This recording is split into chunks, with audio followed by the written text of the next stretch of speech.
இதுவரைக்கும் நம்ம தேர்தல் வாக்குறுதிகள் என்னென்ன சொல்லியிருக்காங்க, எதெல்லாம் நிறைவேற்றுவாங்க, ஏன் அவர் ஷோரா நிறைவேற்றுவாருங்கிறதுக்கு அவர் கிரெடிபிலிட்டி ஒரு எக்ஸாம்பிள் வச்சு சொல்றது. ஆரம்பத்துலேருந்து இவர் நடிகராக இருக்கும்போது இவர் ஃபேஸ் பண்ண பிரச்சனைகள், அதை அவர் எப்படி எதிர்கொண்டாரு, அப்புறம் பாஜக எதிர்ப்பு வந்து அவர் மெர்சல் டைமுக்கெல்லாம் முன்னாடிலேருந்தே பண்ணிட்டு இருக்காரு அப்படிங்கிறது.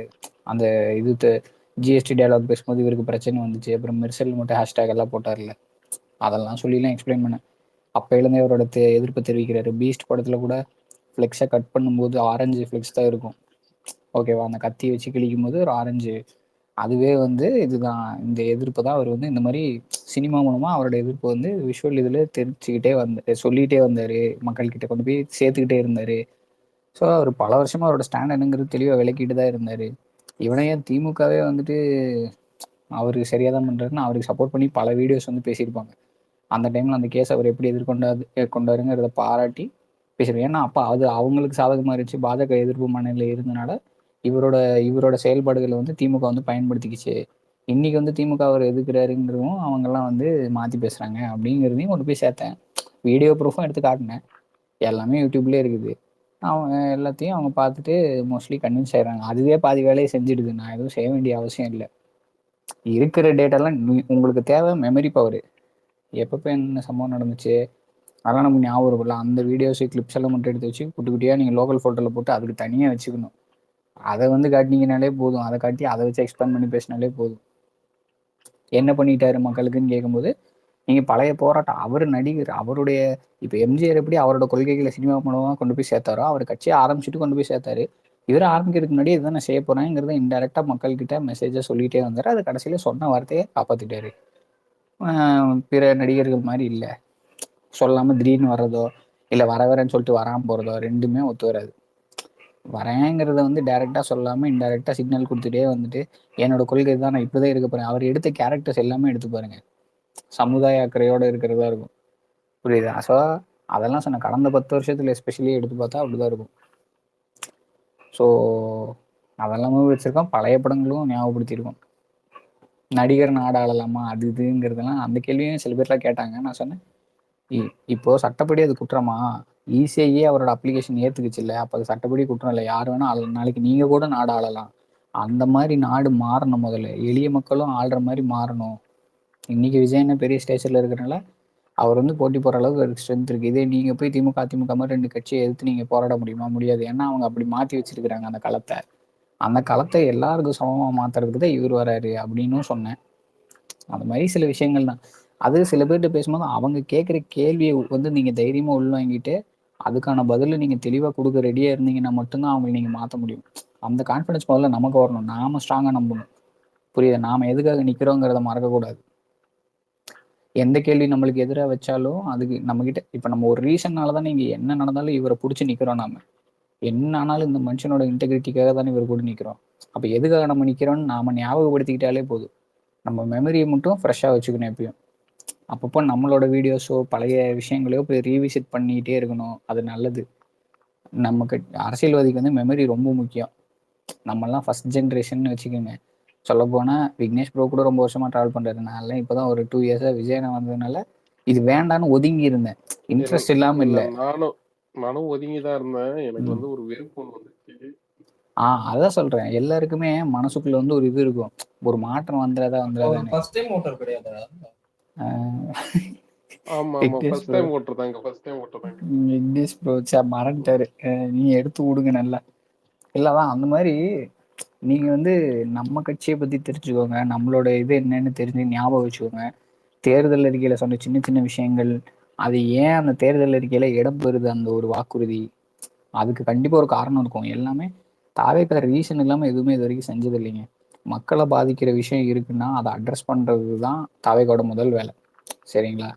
இதே வந்துட்டு மக்கள் பிரச்சனையா மாஸ்க் போட்டுட்டு 2 கட்சிங்க சண்டை போட்டு இது மக்கள் பிரச்சனையா மாற்ற ட்ரை பண்ண சம்பவங்களுக்கெல்லாம் அமைதியா இருந்தாங்க. அதை கண்டறிஞ்சுக்கிட்டு இது தவறு, இது வந்து உண்மையாலே மக்கள் பிரச்சனை கிடையாது, இது 2 கட்சி சேர்ந்து டிராமா போடுது, இது மக்கள் பிரச்சனை மாதிரி சாயம் பூசுறாங்க மீடியாவை யூஸ் பண்ணிங்கிறத புரிஞ்சுக்கிறதுக்கும் ஒரு டேலண்ட் வேணும், புரியுதா? அரசியல் சும்மா எல்லாத்துக்கும் குரல் கொடுத்துக்கிட்டே இருந்த அரசியல்வாதிங்கிறதே ஒரு டெம்ப்ளேட்டு. அது இவங்க இவ்வளவு நாள் பண்ணிட்டாங்க. உண்மையிலேயே மக்களுக்கு தீர்வு, மக்கள் பிரச்சனை எதுன்னு கண்டறிஞ்சு அந்த மக்கள் பிரச்சனைக்கான தீர்வு வந்து நோக்கி வாக்குறுதிகள் கொடுத்து அதை நிறைவேற்றணும், நான் கண்டிப்பா நிறைவேற்றுவேங்கிற ஒரு கான்ஃபிடன்ஸ் வந்து மக்களுக்கு கொடுக்க வேண்டியதா ஒரு லீடரோட வேலை. அந்த மாதிரி லீடரை இப்ப நீட் ஆஃப் தி அவர் அதுதான். ஸோ அது இவர்கிட்ட அந்த குவாலிட்டி இருக்கு அவ்வளவுதான். என்கிட்ட ஒரு கொஸ்டின் கேட்டாங்க, அதுக்கு எனக்கு பதில் தெரியல. சொல்லுங்க. ஆக்சுவலா நம்ம வேட்பாளர்களை வந்து மோஸ்ட் ஆஃப் தெம் வந்து காசு இல்லாதவங்க தான், கரெக்டா? சரி. இப்ப மணியை பார்த்தா அவங்க கொள்ளையடிக்க மாட்டாங்கன்றதுக்கு என்ன நிச்சயம்? அவங்க காசு இல்லாதவங்க தானே அப்படின்னு. இல்ல அப்படி கேட்டாங்கன்னா உங்களோட பார்வையில தவறு இருக்கு. அப்ப காசு இல்லாதவங்க எல்லாம் கொள்ளடிக்கிறவங்க நீங்க கேக்குறீங்களா, நினைக்கிறீங்களா அப்படின்னு கேளுங்க. உங்களுக்கு ஏன் இப்படி குறுகிய பார்வை இருக்குன்னு கேளுங்க. பணம் இல்லாதவன்னா பணத்தை பார்த்தா கொள்ளடிப்பானா? இல்ல எனக்கு புரியல. எனக்கு காமராஜர் என்ன அப்படிதான் கொள்ளையடிச்சாரா? அவரு கொடுக்கலையா ஆட்சி? அவர்கிட்ட பணமே இல்லையா? அவர் முதலமைச்சர் ஆனப்பையும் இல்ல அவர்கிட்ட பணம். விக்னேஷ் ப்ரோ ஒரே நிமிஷம் இதை மட்டும் சொல்லிக்கிறேன், சாரி பிரேம். நீங்க அடுத்த தடவை கேட்டாங்கன்னா இந்த ஒரு விஷயத்த சொல்லுங்க. காமராஜரை உதாரணம் எடுத்துக்கோங்க, சரிங்களா? காமராஜர் ஐயா வந்துட்டு ஒன்று சொல்லுவார் அடிக்கடி, மக்களோட வரி பணங்கிறது நெருப்பு மாதிரி, அதை கையிலையும் வச்சுக்க முடியாது, பாக்கெட்லையும் வச்சுக்க முடியாது. புரியுதுங்களா? அந்த எண்ணெய் ஓட்டத்துல தான் தளபதி இருப்பாரு. தளபதியை ஃபாலோ பண்றவங்களும் இருப்பாங்க. அவங்கள அந்த வழிநெறிப்படுத்தி வைப்பாரு, சரிங்களா? சும்மா ஒரு நாள் போற போக்கில் வந்துட்டு லஞ்சம்லாம் வாங்காத அப்படின்னு சொல்லிட்டு ஒரு நாள் போறது கிடையாது. கான்ஸ்டன்டா அதை ஃபாலோ பண்ணிட்டே இருப்பாங்க, ட்ராக் பண்ணிட்டே இருப்பாங்க எல்லாரையும். ஓகேவா? அதனால யாரும் அதுதான் சொல்றேன். அந்த மாதிரி எளிய மக்கள்லாம் நாட்டை ஆண்டிருக்காங்க, நல்ல நல்ல திட்டங்கள்லாம் கொண்டு வந்தாரு காமராஜர், சரியா? அதனால அவர் வாழ்ந்த மண்ணு. ஏழைகள்னா உடனே காசை கண்டா காசை திருடுவாங்க இல்லை இது பண்ணுவாங்கங்கிற எண்ணம் இருக்குன்னா நீங்க தான் உங்க மைண்டை மாத்திக்கணும் அப்படின்னு சொல்லி மாத்தி விட்டுருங்க. இது வந்து என்னுடைய கருத்து. விக்னேஷ் ப்ரோ உங்களுக்கு ஏதாவது இருந்துச்சுன்னா நீங்க உங்களோட இது சொல்லுங்க. அதுதான், அதாவது இங்க திமுகல இருக்க மினிஸ்டர் எல்லாம் இல்லாத பணமா கோடி கோடியா எத்தனை எத்தனை 1000 கோடி அடிச்சு வச்சிருக்காங்க. அவன் ரைடு மாட்டும் போது தான் தெரியுது 1000 கோடி, சாரி 10,000 கோடி, 40,000 கோடி அப்படின்னு சொல்லிட்டு. ஓகேங்களா? ஸோ இந்த அளவுக்கு வந்து பாத்தீங்கன்னா உங்களுக்கு என்ன சொல்றது, ஏற்கனவே அவனுகிட்ட இல்லாத பணமா இருக்கு இருக்க இருக்க இருக்க கொள்ளடிக்கிறான்ல.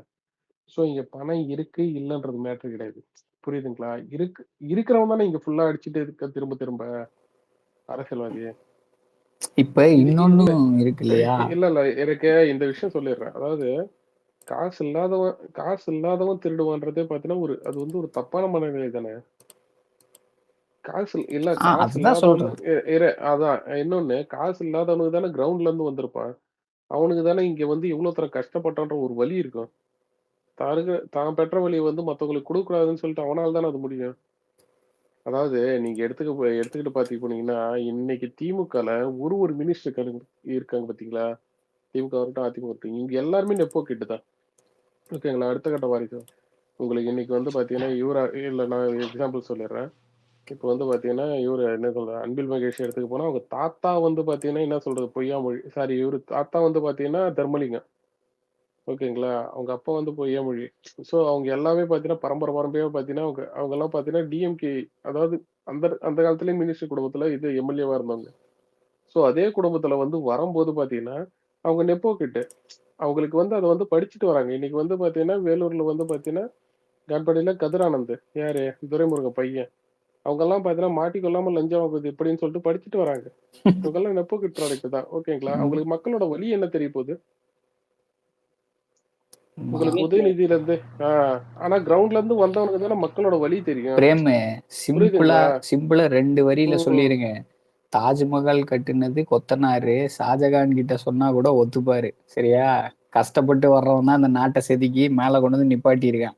இவனுங்க எல்லாம் கொள்ளையடிச்சிட்டு இருக்கானுங்க, பணக்காரனுங்க தான், சரியா? சிம்பிளா சொல்லிட்டு போயிடுங்க. சிட்புரோ அதுதான் சொல்றேன். சரி ஓகே சித்தர் நீங்க சொல்லுங்க. இல்ல ப்ரோ, நீங்க சொன்ன ஒரு பாயிண்ட் நான் இப்படிதான் பாக்குறேன். திமுகனாலே காலாகாலமா இந்த சிற்றர்கள் யாரு குறுநில மன்னர்கள்னு சொல்லுவீங்க, அந்த சிஸ்டத்துல தானே இவங்க. காட்பாடினாலே துரைமுருகன், திருச்சினாலே நேரு, அதுக்கப்புறம் வந்து திருவண்ணாமலைனாலே ஏவாவேலு, திருச்செந்தூர்னாலே அனிதா ராதாகிருஷ்ணன், இப்படி பேசுற நீங்க எல்லாம் எதுவும் அந்த இடத்துக்கு காலாகாலமா இருந்த நல்ல நாட்டு மன்னர்கள் அந்த பகுதிக்கெல்லாம் நன்மை செய்து உங்களை வந்து பெரிய ஆளாக்கி இருக்காங்களா? கட்ட பஞ்சாயத்தும் ரவுடிசம் பண்ணி நாங்க தான் இந்த இடத்துக்கு வந்து ஒரு ஆளுன்னு சொல்ற உங்களுக்கே இவ்வளவு பெருமைனா சொல்றேன் பாருங்களேன். விஜய் வந்து தளபதிங்க வந்து புது மனிதர்களை ஜனநாயகத்துக்கு கொண்டு வந்திருக்காருங்க. நீங்க நிறைய தொகுதியில இந்த வேட்பாளர்கள்லாம் ரொம்ப சாதாரண குடும்பம், நடுத்தர குடும்பம், ரொம்ப எளிய பேக்ரவுண்ட்ல இருந்து வந்தவங்க. நான் ஒத்துக்கிறேன், ஒரு சில இடங்கள்ல நம்ம கேண்டிடேட்டும் பிராக்டிக்கலா பிஎம்ஐல பயணிக்காதவங்க கூட கிடைச்சிருக்காங்க. ஆனா மேக்சிமம் இந்த கட்சியில ரொம்ப அடிப்படையில இருந்து வந்தவங்க தான் நிறைய பேர். ஆனா திமுக அவங்களோட 75 வருட வரலாறை மறந்துட்டு இன்னைக்கு நீங்க சொல்ற மாதிரி அங்க ஒரு நிப்போ கிட்டால தான் மாவட்ட செயலாளர் ஆக முடியும், ஒன்றியத்துல போஸ்டிங் வாங்க முடியும், கிளையில மண்டலத்துல இந்த மாதிரி அளவுன்னு வந்து திமுக காரங்க ஒவ்வொரு அளவுலயும் அவங்களுக்கு வாரிசு தலைமையில மட்டும் இல்லைங்க, கிளைகள்லயும் தலை விரிச்சு ஆடுது. உங்களுக்கு எல்லாம் வளர்ச்சிக்கான பாதையே கிடையாது அந்த கட்சியில. காலாகாலத்துக்கும் நீ செவுரு ஒட்டி தான். இயக்கவாதியா இருந்தா வெயில்ல நின்று பஸ் ஸ்டாண்டுல பெரியார் புத்தகம் எல்லாருக்கும் கொடுக்க வேண்டியதுதான். ஆனா உங்களுக்கு அந்த கட்சியில பரிணாம வளர்ச்சிங்கிறதே கிடைக்காது. ஏன்னா எந்த சனாதனத்தை எதிர்த்து அவங்க வந்தாங்களோ, எந்த சமூக நீதி அடிப்படையை வைத்து அவங்க உள்ள வந்தாங்களோ, இன்னைக்கு அவங்கதான் புது யுக பார்ப்பனர்கள். புது யுக பார்ப்பனியமே அவங்கதான். அவங்களும் ஒரு 3% சமுதாயத்துக்காக தான் இயங்கிட்டு இருக்காங்க. அந்த கட்சியில நீ வளர்ந்து பெரிய ஆள் ஆகணும்னா நீ அவங்களும் பண்ணையார் ஜமீன்தார் மனநிலை தான். பிறந்துதான் வரணும். பிரேம் இருக்கீங்களா? ஒரு இப்போ 3 பேரும் 3 பெர்ஸ்பெக்டிவ் வச்சிருக்கோம். இன்னொன்னு நான் வைக்கிறேன். இன்னொன்னு என்னன்னா, இப்போ லாஜிக்கலா வைப்போம் சரியா? நீங்க முட்டு கொடுக்க வேணாம், டிவிக்கு முட்டே கொடுக்காம லாஜிக்கலா ஒரு கேள்வி கேளுங்க. இப்போ ஒரு மேட்சுக்கு டாஸ் போடுறீங்க சரியா? டாஸ் போடுறாங்க, நீங்க 2 டீம் விளையாடுது. நீங்க அந்த கேப்டன் கிட்ட ஒருத்தர் சொல்றாங்க சீக்கிரட்டா, நீங்க ஒரு இது உங்களுக்கு நீங்க பவுலிங் எடுத்துட்டீங்கன்னா 100% தோத்துருவீங்க சரியா? ஆனா இதே நீங்க ஃபர்ஸ்ட் பேட்டிங் எடுத்துட்டீங்க, அதாவது சேஸ் இது பண்ணிட்டீங்கன்னா, ஐ மீன் பேட்டிங் எடுத்துட்டீங்கன்னா 50% ப்ராபபிலிட்டி இருக்கு ஜெயிக்கன்னு சொன்னா அவன் எதை சூஸ் பண்ணுவான் அந்த கேப்டன்? அதாவது 2 விஷயங்க, 2 ப்ராபபிலிட்டிங்க. நீங்க ஃபர்ஸ்ட் டாஸை வின் பண்ணிடுறாங்க, அவங்கிட்ட ஒரு சீக்ரெட்டா ஒருத்தர் சொல்றாங்க சரியா? அவங்க என்ன சொல்றாங்கன்னா, நீங்க நீங்க இப்போ டாஸ்ல வின் பண்ணிட்டீங்க, ஆனா நீங்க பவுலிங் எடுத்தீங்கன்னா, ஐ மீன் சேஸ் இது பண்ணீங்கன்னா தோத்துருவீங்க ஃபர்ஸ்ட் சரியா? 100% தோத்துருவீங்க இந்த மேட்ச்ல. ஆனா நீங்க ஃபர்ஸ்ட் பேட்டிங்கை சூஸ் பண்ணிட்டீங்கன்னா நீங்க 50% வின் பண்றதுக்கான ப்ராபபிலிட்டி இருக்குன்னு சொன்னா அந்த டாஸ் வின் பண்ண கேப்டன் எதை சூஸ் பண்ணுவான்? பேட்டிங். ஏன்னா அதுல 50% ஜெயிக்கிறதுக்கு வாய்ப்பு இருக்குதா? அதே லாஜிக் தான். நீங்க திமுக அதிமுக ஓட்டு போட்டீங்கன்னா 100% உங்க பணத்தை கண்டிப்பா திருடுவான் சரியா? தாவேகா திருடுமா இல்லையான்னு உங்களுக்கு டவுட் தான் இருக்கு. அது திருடாதுன்னு நான் சொல்லுவேன், நீங்க நம்ப மாட்டீங்க. உங்களை நம்ப வைக்கணும்னா அவங்க ஆட்சிக்கு தான் ப்ரூவ் பண்ண முடியும். ஆனா வாட் இஃப் நான் சொன்ன மாதிரி அவங்க திருடாம இருந்துட்டா? அப்ப 50% இது சயின்டிஃபிக்கான மேத்தமெட்டிக்கலா நான் பேசுறேன், அக்யூரேட்டா. அந்த மாதிரி லாஜிக்கலா சொல்லணும்னா 50% உங்க பணத்தை திருடாம போறதுக்கான வாய்ப்பு இருக்கு அவங்க கணக்குப்படி. ஆனா என்ன தாவேக்காரன என்ன கேட்டீங்கன்னா 100% உங்க பணம் அப்படியே எதுக்கு செலவாகணுமோ அதுக்கு ஆகும். அதுக்கு கணக்கு வெள்ளையறிக்கை எல்லாமே காட்டும் தாவேக்கா நாளைக்கு. இது நாம ஸ்ட்ராங்கா நம்ம வாக்குறுதி கொடுக்கலாம். உங்க ஆங்கிள் இருந்து நீங்க ஒரு ஓட்டரா யோசிச்சீங்கன்னா, நீங்க தாவேக்காக்கு நம்பிக்கை என்ன வேணும்னா, இவங்க 2 பேரும் தப்பு பண்ணியிருக்காங்கிறதுக்கு ட்ராக் ரெக்கார்டு இருக்கு, 2 பேரும் காசு திருடுவாங்கிறதுக்கு 2 கட்சிக்குமே ட்ராக் ரெக்கார்டு இருக்குது. ஆனா தாவேக்காக்கு அதெல்லாம் கிடையாது. ஃப்ரெஷ்ஷா வரும், ஒரு மாற்றத்துக்காக வரும், நம்பிதான் ஓட்டு போடுங்களேன். ஹரி, நீங்க வாய்ப்பு கொடுத்து மெச்சூரிட்டி எனக்கு இருக்க பாலிடிக்ஸ் நாலேஜ் நான் ஜஸ்ட் 22 தானே. அவங்க கேக்குற क्वेश्चनக்கு எல்லாம் வயசானவங்க கிட்ட அவங்க கிட்ட பேசுறதே பெரிய பாடு. பொறுமையா வளர்த்துக்கணுங்க. நான் ஒண்ணு சொல்றேன், ஊழல் ஒழிப்புங்கிறது மட்டுமே நம்ம மக்கள் நீதி மையம் மாதிரி மேம்போக்கா பேசிக்கிட்டு ஊழல் ஒழிப்புன்னு சொல்ல முடியாது. நம்ம இவங்க சமூக நீதியை கூட இங்க நிலைநாட்டிட்டாங்களா? காவல்துறையில அராஜகம் அத்துமீறல்லாம் நிறுத்துவேன்னு சொன்னாங்களே, அதெல்லாம் செஞ்சுட்டாங்களா? சட்ட ஒழுங்கு இந்த ஒரு பெட்டரா இருக்கும்னு சொன்னாங்களே, அதை செஞ்சுட்டாங்களா? சொன்னாங்களே செஞ்சாங்களா? அப்படிங்கிற ஒரு சிம்பிள் ஃபார்மேட்ல பயணிச்சாலே இவங்க வாக்குறுதியில இருந்து இங்க இருக்கிற போதை பிரச்சனை, அப்புறம் பெண்களுக்கு பாதுகாப்பு இல்லாத பிரச்சனை எல்லாத்தையுமே எடுத்து பேசினாங்க. ஹரி, நம்ம ஊழலை ஒழிப்புங்கிற சின்ன சுருக்கமான வலையில விழுந்துட்டா இந்த டேக்லைனை வச்சுக்கிட்டு பல மேம்போக்கான அரசியல் இல்ல. அவரு கேட்ட கேள்வி எனக்கு இந்த கேள்விக்கு பதில் இருங்க, ரொம்ப கேர்ஃபுல்லா இருங்க. ஏன்னா நான் எப்படி இதை பாக்குறேன்னா, ஊழல் என்பது ஒரு மனித இயல்பு. ஓகே, அது மனித குணத்துல இருக்கக்கூடிய ஒரு தன்மை. நம்ம பேராசைங்கிறத எல்லாராலையும் நம்மளால தவிர்க்க முடியும். நாளைக்கு நம்ம ஆட்சிக்கு வந்தாலும் எத்தனை நம்ம தடைகள் செஞ்சாலுமே எங்கேயாவது ஒரு இடத்துல இருக்கும். அதாவது வாய்ப்பில்லைங்க வாய்ப்பில்லைங்க வாய்ப்பில்லைங்க அதாவது இல்லைங்க தலைமை தலைமை இல்ல தலைமை சரியா இருந்து ஓவர் நைட் இல்ல ப்ராசஸ் இல்ல பிடிச்சவன் இருப்பான் அப்படி இல்ல இல்ல நான் சொல்லிடுறேன் பிடிச்சவன் இருப்பான் இல்லைங்க எல்லாரும் எல்லாரும் நீக்கம் செய்யறது நம்ம ஆக்ஷன் எடுக்கணும். அதுதாங்க ஊழலை தடுத்துருவேன்னு பேச முடியாதுங்க. இல்லைங்க ஒருத்தன் அந்த மாதிரின்னா கடுமையான நடவடிக்கை எடுப்பாங்க. அதை பார்த்து மத்தவங்க பயப்படுவாங்க. புரியுதுங்களா? இதுதான் நடக்கும். நாளைக்கு நடக்கதான் செய்யணும். நடந்தா இந்த மாதிரி நடந்துரும். என்ன சொல்ற? நம்ம ஆக்ஷன் எடுப்போம். அது நீங்க சொல்றேன் அது சொல்றீங்களா? நான் ஏத்துக்கிறேன். இப்ப நடக்கிறதையே தடுத்துற முடியுமானா அது குற்றம் தடுக்கிற மாதிரி சில குற்றங்களை நம்ம முன்கூட்டியே முன்னெச்சரிக்கையோட தடை கட்டமைப்பும் உண்டாக்கணும். ஹரி இவங்க பொறுத்தளவு நம்ம ஊழல்னு எடுத்துட்டு போனாதான் இங்க வருங்க. இப்ப பிரேமே கூட பேசும்போது பாத்தீங்கன்னா இல்ல திமுக இவ்வளவு ஊழல் பண்ணுது, அதிமுக இவ்வளவு ஊழல் பண்ணுதுன்னு சொன்னாதான் அப்ப நாளைக்கு நீங்க வந்தா ஊழல் பண்ண மாட்டீங்களான்னு சொல்லுவாங்க. இன்னைக்கு பாத்தீங்கன்னா ஒரு மினிஸ்டர் இத்தனை கோடி அடிச்சா அத்தனை கோடி அடிச்சான்னு சொல்லிட்டு சொன்னா கூட, ஒரு எம்எல்ஏ அடிச்சான்னு சொன்னா கூட, அதை பாத்தீங்கன்னா செட் ஆஃப் பீப்புள், அதாவது நான் ஒரு பர்சன்டேஜா சொல்றேன், ஒரு 30 to 40% of people mind set என்ன இருக்கும், அது நம்ம ஓகே அதனால நம்ம டைரக்டா பாதிக்கப்படலன்ற மாதிரி ஒரு மனநிலை இருக்கும். புரியுதுங்களா? சோ அப்ப இருக்கும்போது அவங்களுக்கு இங்க இருக்கிற இஷ்யூ இருக்கு பாத்தீங்களா, லாண்ட் ஆர்டர் இஷ்யூ, அதை பாத்தீங்கன்னா அதை அடுத்தடுத்து நம்ம இதுவா எடுத்து சொல்லணும். அதுதான் அண்ணன் தான் சொல்றாரு விக்னேஷ் ப்ரோ. அதாவது அத கொண்டு போய் சேர்க்கணுங்க. புரியுதுங்களா? அதாவது ஜனங்களுக்கு தளபதி சொல்றது அன்னைக்கு ஒரு நாள்ல அது பாத்தீங்கன்னா எப்படி சொல்றது, அது அடுத்தடுத்து அவங்களுக்கும் இவங்க ஆப்போசிட்டா ஒரு நெகட்டிவ் நேரேட்டிவ் செட் பண்ணிட்டே இருக்காங்க. அது பயமுறுத்துது மக்களை. அவங்களுக்கு அஷூரன்ஸ் கொடுத்துட்டே இருக்க வேண்டியது நம்மள மாதிரி கிரவுண்ட்ல வேலை செய்யறவங்களோட வேலை. சோசியல் மீடியாலயோ கிரவுண்ட்லயோ நம்ம பேசும்போதோ அந்த அஷூரன்ஸ் அவங்களுக்கு கொடுத்துட்டே இருக்கணும் நம்பிக்கையை. நம்ம கட்சி ஆரம்பிச்சதுல இருந்து திமுக பண்ண கிரவுண்ட் ஒர்க் என்ன தெரியுங்களா, பிஜேபி பி டீம்னு சொல்லிட்டு உனக்கு அதாவது பாத்தீங்கன்னா ஒரு பொங்கி எத்தனை வாட்டி தெரியுங்களா சொல்லி சொல்லி சொல்லி சொல்லி. விக்னேஷ் ப்ரோ இன்னொன்னு ஒரு சின்ன விஷயம் சொல்லிக்கிறேன். பிரேம் நீங்க கேட்டீங்கல்ல, நான் முதல்ல ஒரு கேள்வி கேட்டீங்க, நான் இதோட கனெக்ட் பண்ணி சொல்றேன். நான் எப்படி கன்வின்ஸ் பண்றேன்னு சொல்லிட்டு நீங்க கேட்டீங்க. நான் இன்னொன்னு சொல்லுவேன். இப்போ தேர்தல் வாக்குறுதியில சில விஷயங்கள்லாம் தாவேக்கா ப்ராமிஸ் பண்ணியிருக்கு. நான் இந்த ஏரியா வேட்பாளரும் கிடையாது, எதுவும் கிடையாது, நான் வெறும் சப்போர்ட்டர் தான்.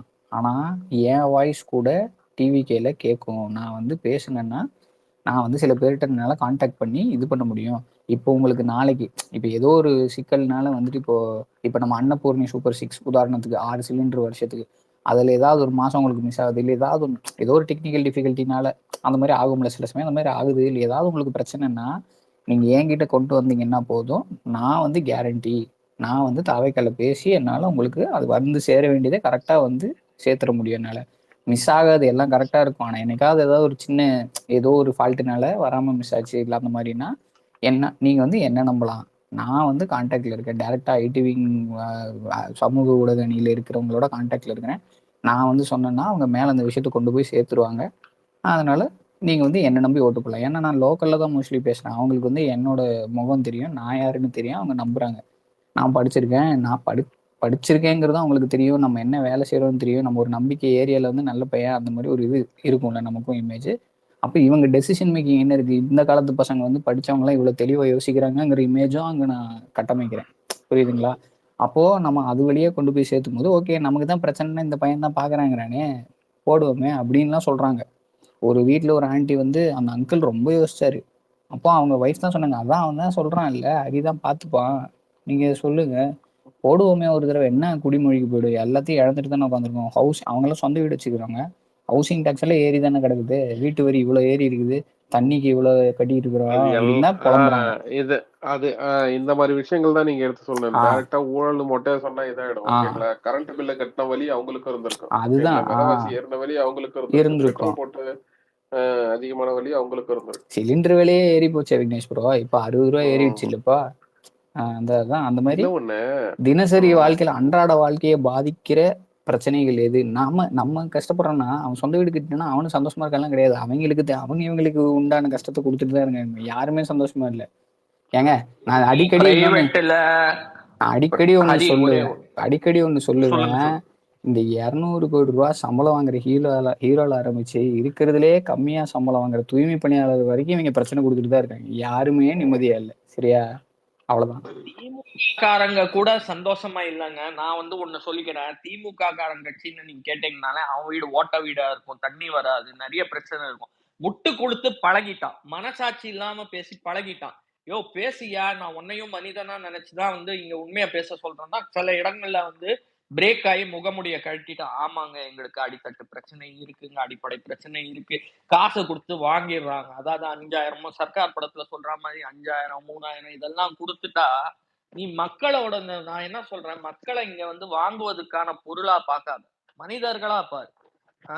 அவனோட அடித்தட்டு பிரச்சனைகளை வந்து கேட்கும் போது கேட்கறவனும் அதை வெளிச்சம் போட்டு காட்டுறவனும் கேலி செய்யாத. அந்த கேள்வி என்னன்னு உள்வாங்க, அதுல உண்மைத்தன்மை இருக்கான்னு கேட்டுட்டு அவங்களுக்கு சேவை செய்யும். அதை விட்டுட்டு கேட்கறவனை விமர்சிக்க வேண்டியது, தற்கூரின்னு கூப்பிட வேண்டியது. இன்னைக்கு சீமான் இந்த நாயெல்லாம் வந்து மேடையில என்ன பேசுனா, நம்மளை எப்படி அணுகுறாங்க, அதாவது நம்மள எப்படிலாம் பேசுனாங்கன்னா இவங்களோட ஈகோ சிஸ்டம் வந்து வேக்காவினருக்கு பொண்ணு கொடுக்காதீங்கன்னு பேசுறாங்க, அபாய சங்குங்கிறாங்க, பிள்ளைங்க ஒரு கஞ்சா சின்ன இது அடிக்கிற என்ன பிள்ளைங்க அப்படிங்க. சின்ன இது, இவர் ஏன் இப்ப சீமான பேசினாருன்னா சீமான அடிக்க வேண்டிய தேவை நமக்கு இல்ல. ஆனா ஏன் சித்புரோ சொல்றாருன்னா அவரும் திமுகவோட கைகூலி தான், அதனால சொல்றாரு. ஐயா நம்மள விமர்சிக்கிற விதம்னா தாவேக்காவினரை தீண்டத்தகாதவர்கள் அந்த வார்த்தையை நான் இங்க சொல்ல விரும்பல. ஆனா அந்த மாதிரி வந்து பொண்ணை கொடுக்காதீங்க, நம்ம பெண்களை விபச்சாரின்னு விமர்சிக்கிறது, பிள்ளைங்களை ஏங்க கஞ்சா இந்த அடிக்கிற கொஞ்ச நேரம் முன்னாடி நீங்க சொன்னீங்களே இந்த பொன்ராஜ் திருட்டு நாயெல்லாம் சப்போர்ட் பண்ணி பேசுறாங்க, ஆமா, இந்த ஒரு கேஸ் கூட எடுத்துக்கலையா ஹரி ஐயா? போய் அடுத்த நாளே டிஎஸ்பி கிட்ட வந்து புகார் கொடுத்தாரு நம்ம தளபதி. எஃப்ஐஆர் போட்டாங்க இல்ல போடல, கையால காகிதத்தை எழுதி போய் கொடுத்தாரு. சிஸ்டம் இயங்கிச்சா? என்ஓசி கேட்டோமே, 5000 பேத்துக்கு மேல இங்க போன சத்யகுமார் வந்து திருத்தணி கேண்டிடேட் ஒரு மேடையில பேசுறாரு, எஸ்ஓபி நாங்க கேட்டோம், இல்லாட்டினா கரூரே நடந்திருக்காது. அந்த அசம்பாவிதம் தவிர்க்கப்பட்டிருக்கலாம், நடக்காம இருந்திருக்கும். எத்தனையோ விஷயங்கள் நம்மள வந்து முறையா, ஐயா இவருக்கு பவன் கல்யாண் மாதிரி செய்யறதுக்கு எவ்வளவு நேரம் ஆகும்னு நினைக்கிறீங்க? அவர் கார்ல இறங்கி உக்காந்தாருன்னா அதுக்கு மேல தமிழ்நாடு பசங்களே இங்க வந்துருவாங்க வீதிக்கு. அவர் பண்ண மாட்டாரு. அவர்கிட்ட எவ்வளவு with great power comes great ரெஸ்பான்சிபிலிட்டின்னு அந்த ஸ்பைடர்மேன் படத்துல வரும். அவருக்கு இருக்கிற அந்த அவருக்கு கிரேட் பவர் இருக்குங்க. இல்ல இந்த 2 வருஷத்துல சித்ப்ரோ நீங்க சொன்ன மாதிரி இந்த 2 வருஷத்துல அவருக்கு அதை செய்யறதுக்கான வாய்ப்பு நிறைய இடத்துல வந்துச்சு. அதெல்லாம் ஒரு தவிர்த்து இந்த பசங்களை வழிநெறிப்படுத்தி கொண்டு போயிட்டு இருக்காரு. சட்ட ஒழுங்கு பிரச்சனை வந்துங்க, ஒண்ணும் இல்ல. நான் சொல்றேன், தமிழ்நாட்டுல தீக்குளிப்பு இதெல்லாம் வந்து மறந்து போன ஒரு கலாச்சாரம். ஆனா ரொம்ப ரொம்ப இது இருக்கிறவங்க மேல அதெல்லாம் நடந்துரும். ஆனா அது வந்து அது நடக்க கூடாது. என்னால எந்த ஒரு உயிரும் பாதிப்பு படக்கூடாது, யாரும் புண்படுத்து.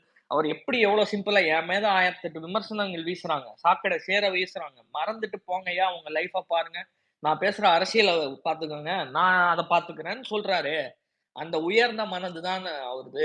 He's a elevated soul. அவருக்கு உங்களை மாதிரி டர்ட்டி பாலிடிக்ஸ் தெரியாது. நீங்க அரை மணி நேரம் தான் பேசுறாருன்னா உங்களை மாதிரி ஒரே ஒரு பாயிண்ட் சொல்லிக்கிறாரு, மேடையில வந்து அரை மணி நேரம் அவர்களேன்னு வந்து மேடையில உட்கார்ந்து இருக்கிறவங்களோட பேரை சொல்லியே நீங்க அரை மணி நேரம் வேஸ்ட் பண்ணுவீங்க. அவர் சுருக்கமா அங்க போனாரா, அங்க இருக்கிற பிரச்சனைகளை பேசினாரா, விஜய் எதுக்கு வந்திருக்கேன்னா, உங்களுக்கு எதுக்காக நான் கட்சி ஆரம்பிச்சிருக்கேங்கிறது அந்த மக்களுக்கு பேசின பிறகு அவ்வளவுதான். அவர் வந்து வாழ்ற உலகம். அவர் வந்து கரூர் நடக்கலன்னா அந்த ஃபார்மேட்ல சாட்டர்டே ஒவ்வொரு இடமா போகும்போது, அரியலூர், பெரம்பலூர், திருச்சி, திருவாரூர், தஞ்சாவூர், அந்த மாதிரி நிறைய இடத்துல போகும்போது இந்த ஃபார்மேட்ல தான் அவர் பயணிச்சாரு. அரை மணி நேரம் போவாரு, அந்த மாவட்ட பிரச்சனைகளை பேசுவாரு, சொன்னாங்களே செஞ்சாங்களான்னு கேட்பாங்க. அப்புறம் வந்து இந்த மாதிரி நிறைய இந்த பாஜகவும் திமுகவும் எப்படி 2 பேரும் கை கோர்த்து இங்க வந்து ஒரு மறைமுக அரசியல் பண்றாங்கன்னு சொல்லுவாரு. இதை விட உங்களுக்கு என்னங்கய்யா வேணும்? அவர்களே இவர்களே எஸ்எஸ்சி ஒரு இன்டர்வியூல சொல்லுவார், அப்படி பேசி சொற்பொழிவு ஆத்து நாட்டை கெடுத்துட்டாங்க. 3 மணி நேரம்லாம் ஒருத்தன் அரசியல் பேச்சு கேட்கறதுக்கு எங்கேயா பொறுமை இருக்குது?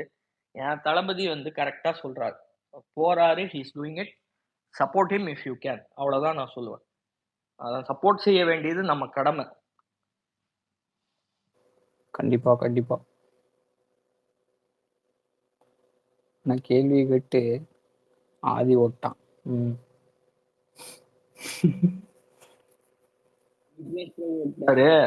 ஒன்னும் பிரச்சனை இல்ல ப்ரோ, நான் இப்படிதான் பாக்குறேன். இன்னும் வந்து நெல்லை, சென்னை, இன்னும் ஒரு 2 இடம் அவ்வளவுதான் பண்ண முடியும். நம்ம இந்த இருக்கிற பெர்மிஷன் நெருக்கடிகள்ல, லாஜிஸ்டிக் நெருக்கடியில அவ்வளவுதான் செய்ய முடியும். இது விஜயனுக்கு ஒரு அட்வான்டேஜ் என்னன்னா, மக்கள் இதெல்லாம் பாக்குறாங்க, புரிஞ்சுக்கிறாங்க, இவரை முடக்குறாங்க. ஆனாலும் இவர் நினைச்சா என்ன வேணா இதை வந்து இவருக்கு சாதகமாகிற மாதிரி இந்த பசங்களை வந்து மிஸ்யூஸ் பண்ணி, எல்லாம் யங்ஸ்டர்ஸ் சரி, அதுவும் ஃபர்ஸ்ட் டைம் ஓட்டர்ஸ் எல்லாம் வந்து ஈஸியா மிஸ்கைட் ஆகி போற ஒரு கூட்டத்தை இவர் ரெஸ்பான்சிபிளா தான் வழி நடத்திட்டு இருக்காரு இது வரைக்கும். புரியுதா? எங்கேயோ வந்துட்டு ஒரு இது புரட்சி வெடிக்குது, அதை பண்ணுது இதை பண்ணுதுலாம் சில பேர் கிளம்பி வருவானுங்க. தவறா வந்து அந்த யங்ஸ்டர்ஸை மிஸ்கைட் பண்ணி இவங்களோட அரசியல் வாழ்க்கைக்காக அவங்க வாழ்க்கையை அழிச்சு இதெல்லாம் பண்ணுவாங்க. இவர் அதெல்லாம் பண்ணல. இவர் பண்ண ஒண்ணு இவர் ரோல் மாடல்ல எதுக்கு செட் ஆயிட்டாருன்னா, இப்போ என்ன எக்காரணத்தை கொண்டும் சட்டத்தை மீறக்கூடாது. சட்டம்னு ஒன்று இருக்கா, லாவை நான் எங்கேயும் உடைக்க மாட்டேன், அவ்வளோதான். நான் ஒரு லா அபைடிங் சிட்டிசனுங்கிறத ப்ரூவ் பண்ணிக்கிட்டே இருக்காரு. அதுவும் இல்லாமல் ஒரு கட்சி தலைவர் ஆகும்போது இப்போ நீங்கள் சிப்ரோ சொன்ன மாதிரி தான், அதான் with great power comes great responsibility. அப்போது அந்த ரெஸ்பான்சிபிலிட்டி இருக்கு, அவர் அக்கௌண்டபிளாக அவரையே ஹோல்ட் பண்ணிக்கிறாரு. இத்தனை பசங்களோட லைஃப் என்ன ஃபாலோ பண்ணுற இத்தனை முதியவர்களும் இருக்கிறாங்க, பட் இளைஞர்கள் அதிகமாக இருக்கிற கட்சி நம்ம கட்சி தான். இப்போ இவ்வளோ பேர் இருக்காங்க, இவங்களை நம்ம வந்து எந்த இடத்துலையும் மிஸ்கைட் பண்ணிடக்கூடாதுங்கிறதுல அவர் தெளிவாக இருக்காரு. என்னை முடக்குனாலும் பரவாயில்ல, என்னை இது பண்ண, அதாவது இது என்னன்னா அவர் ஏற்கனவே இது ஒரு ஆடியோ லான்ச்ல சொல்லியிருப்பாரு, என் மேலே கை